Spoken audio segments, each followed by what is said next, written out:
Payg'ambarimiz Muhammad Mustafa sallallohu alayhi vasallam shunday deganlar: musulmon bilan kofirning orasida namoz ajratib turadi.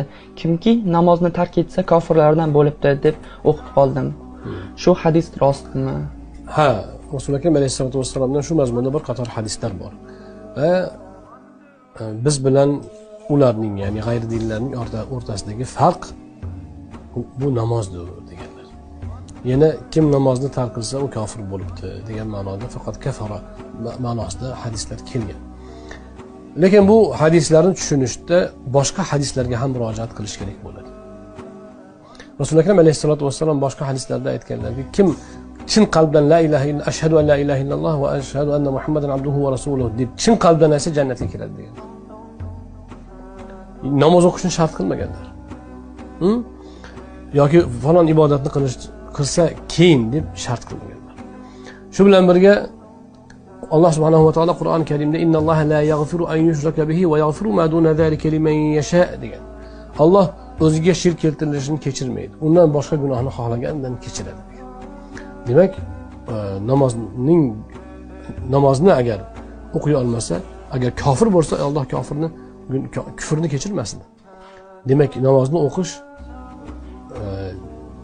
namozni o'qimagan kishi kofir bo'ladi degan hadisda boshqa bir ma'no bo'lishi kerak deydi jumhur ulamolarimiz.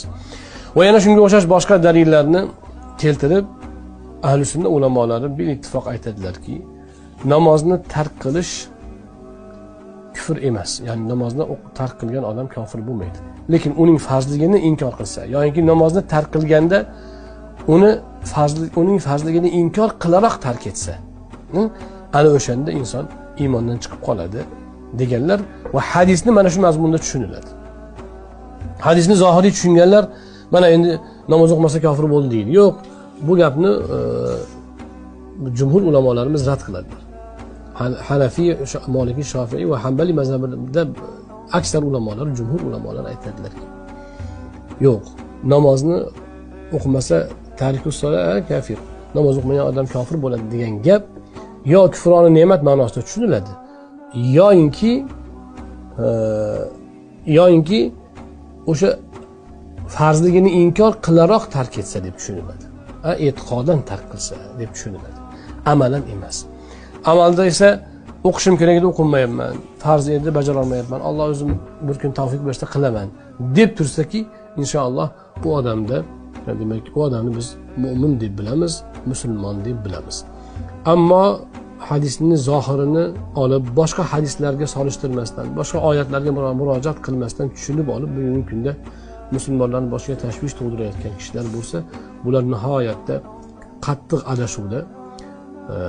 Bu nihoyatda xatarli ish va bir qancha hadislarni inkor qilish asosida bu mazhabga, demak, ular yurishadi. Shuning uchun buni biz bilishimiz, bundan ehtiyot bo'lishimiz kerak. Va biz o'zimizning ulamolarimiz, ahli sunna ulamolarining so'ziga mahkam bo'lishimiz lozim. Ammo bu degani namozga beparvolikka targ'ib emas, balki mana shu masala hukmni bilib qo'yish uchun aytilyapti xolos.